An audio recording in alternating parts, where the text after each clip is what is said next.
As entertaining as the simplicity of a straightforward single-player campaign undeniably is, it's tough to argue with the visceral thrill of taking your skills online to compete against others. And as insanely popular as many of the greatest multiplayer video games are, there's no denying that we as gamers have slept on some squandered classics over the years. I'm Jess from WhatCulture, and here are 10 awesome multiplayer video games nobody played. Number 10. Onrush. Codemasters' innovative car combat game Onrush came and went in a flash in the summer of 2018, no matter its intriguing hook and the pedigree of its revered publisher. Onrush largely ditched typical multiplayer racing for an online experience focused on cooperative, objective-based play, pitting two teams of vehicles against each other as they attempt to outrun and destroy their rivals, yet without a conventional checkered flag finish in sight. Between its sharp visuals and well-thought-out, easy-to-pick-up gameplay, Onrush had all the potential in the world to become the next viral racing sensation. But sadly, the player base fell off a cliff within a few months of its release and never recovered. Though you can still find scatterings of players online, for all intents and purposes, the game is effectively dead, with poor sales resulting in layoffs at Codemasters, including the game's director, and updates therefore becoming increasingly sparse. Considering how creatively the game innovated the racing genre, it's a damn shame that more people didn't give Onrush a try. However, the sensible inclusion of bots will ensure it remains playable even when the servers are inevitably shut down. Number 9. Lawbreakers.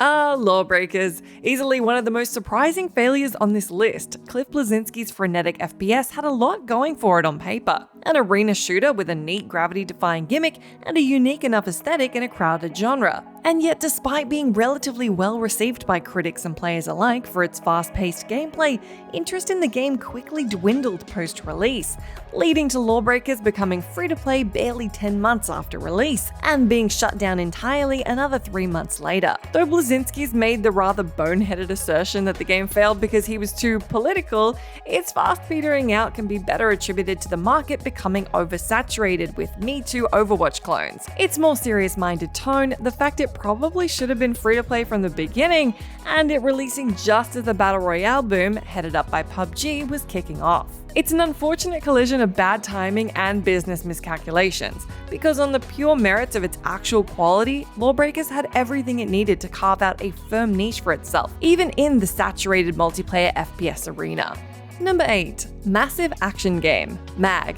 If Lawbreakers perhaps arrived a little too late to take advantage of the hero shooter boom, Massive Action Game was years ahead of its time, with its massive-scale multiplayer console battles. Released exclusively for the PS3 back in 2010, MAG's big juicy hook was that players could take part in battles of up to 256 players, an unprecedented feat for consoles at the time, and one which the game largely pulled off impressively well. Yeah, there were technical issues and the game's short lifespan made it tough to actually get 256 players in a single match long after release, but the moment-to-moment huge-scale gunplay was a ton of fun. Sadly, sales were rather on the soft side compared to developer Zipper Interactive's much-loved SOCOM series, and those servers remained in operation for 4 years, it quickly became a cult game rather than the phenomenal success it deserved to be.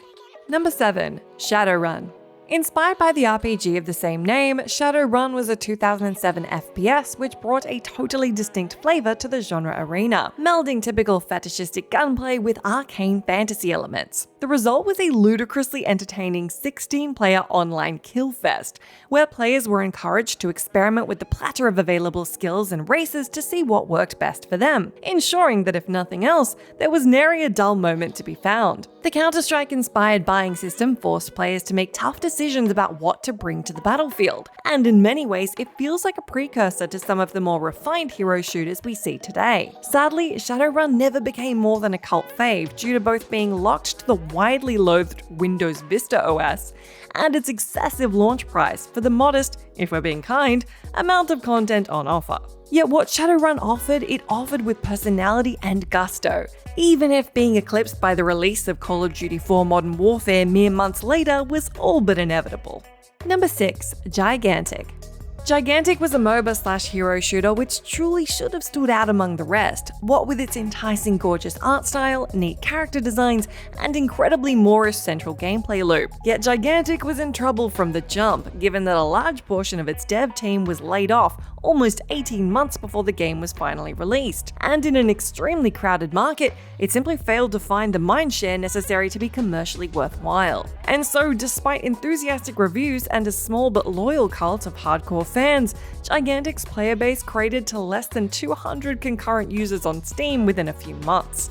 And that was all she wrote. More staff at developer Motica were laid off, and Gigantic was finally shut down for good barely a year after it first launched. A depressing fate for a game that didn't reinvent the wheel, but at least slapped it with an appealing new coat of paint. Number 5. James Cameron's Avatar: The Game.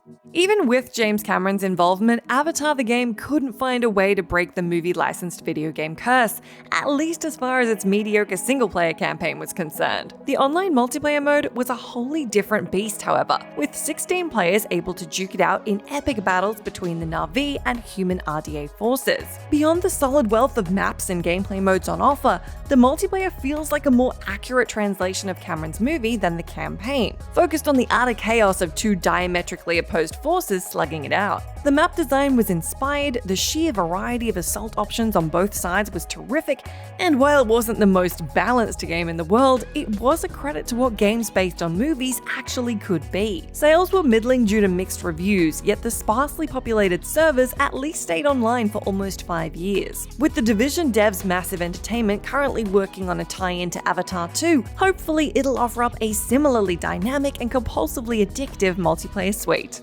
Number 4. DAIKATANA. Much like Avatar, DAIKATANA is not a game you'll want to bother playing for its single-player campaign, because John Romero's long-delayed FPS is ultimately one of the most disappointing releases of its genre ever to hit stores. The sheer fact that it was a commercial failure means that most people never got around to touching DAIKATANA's surprisingly robust multiplayer component. In addition to including a modified co-op version of the execrable campaign, players could also partake in the usual multiplayer FPS modes, such as Capture the Flag and Deathmatch, with a loyal team of modders helping flesh out the core experience considerably. DAIKATANA enjoyed a mild resurgence in 2016, when the game's unofficial 1.3 patch was released, substantially improving both the campaign and multiplayer portions of the game. In the latter case, updating multiplayer support after previous online provider GameSpy shut down in 2013. Though DAIKATANA's wider fate was sealed by its infamously terrible campaign, which, even with the patch fixes, is still far from a good game, the multiplayer was significantly better than it got credit for, and lives on today through the small but dedicated DAIKATANA Multiplayer Association. Number 3. Shattered Horizon. Shattered Horizon was nothing if not a bold attempt to do something totally different with the FPS, for while it launched with an undeniably scant package, namely no single-player mode, at its core it was one of the most unique multiplayer shooters on the market. From the sadly now defunct outfit Futuremark, Shattered Horizon saw players thrown into team-based zero-gravity space shootouts, and as terrific as the core shooting mechanics and graphics were, many took umbrage with its undeniably steep learning curve. On launch, there were no bots to help players get acquainted with the game's eccentric locomotion, it being space and all, so many failed to invest sufficient time to get used to laying down fire in space. Basically, this wasn't just Call of Duty in space several years before Call of Duty itself actually went to space. Between the patience required to get good, the small amount of content available on launch, and the game requiring DirectX 10 several years before most AAA games themselves did, Shattered Horizon's time in the spotlight was unsurprisingly short-lived. After Futuremark stopped supporting the game in 2014, they had it removed from Steam. Gutting. Number 2. Laser League. It's fair to say that an absolute glut of futuristic sports games have come down the pike over the last 5 years since the monolithic success of Rocket League, and whilst most of them have barely made a dent, Laser League was an altogether different beast. Hailed as an instant modern-day multiplayer classic by Eurogamer, Laser League was a Tron-inspired, neon-soaked sports game in which players attempted to switch on laser nodes in order to obliterate the other team and win the round. It sounds simple enough, yet there was an enormous amount of strategy involved world in ensuring you had the drop on your rivals while not opening yourself up to attacks, and using the right power-up for the right moment. It's absolutely a game which unfurls its true complexity the longer you play it. Yet with such a howlingly generic name, perhaps Laser League never really stood a chance in its oversaturated market. Sadly, it never reached more than a few hundred concurrent players on Steam, and even a stint on Xbox Game Pass couldn't boost its popularity much, largely due to the fatal lack of crossplay functionality. Barely 3 months after its release, developer Roll7 transferred development to publisher 505 Games, and again, that's basically all she wrote. Number 1. Werewolves Within.